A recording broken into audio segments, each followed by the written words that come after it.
সর্বমোট 40টি ড্র হবে। 40 জনের নাম আমরা তুলব। এই বিষয়ে আমি শুরুতে যেটা বলতে চাচ্ছি, আমরা জেলা প্রশাসন এবং উপজেলা প্রশাসনের নির্দেশনায় এবং চিঠির মাধ্যমে আমাদের কাছে যে নির্দেশনা এসেছে সে অনুযায়ী আমরা আমাদের এখানে 981টি আবেদনের মধ্যে আমরা 288 জন সিলেক্টেড হবে। আমরা ওই জেলা প্রশাসন এবং উপজেলা প্রশাসন নির্দেশনা মোতাবেক আমরা সবার সম্মুখে জনসম্মুখে লটারির কার্যক্রম পরিচালনা করলাম।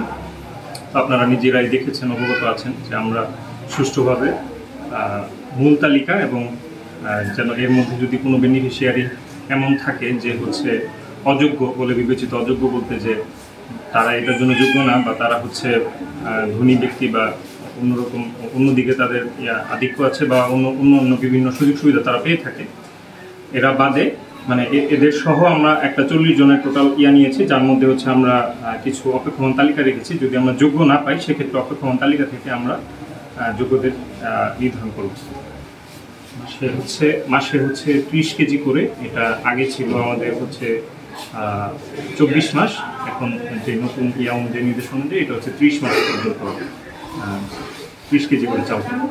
সেক্ষেত্রে আমরা ওই যে অপেক্ষমান যে তালিকা রেখেছি সেক্ষেত্রে আমরা এটা যাচাই বাছাইয়ের মাধ্যমে আমরা ওই জিনিসগুলো নির্ধারণ করবো। যদি একাধিক কার্ড যায় সেটা আমরা নীতিমালা অনুযায়ী আমরা সিদ্ধান্ত নিই।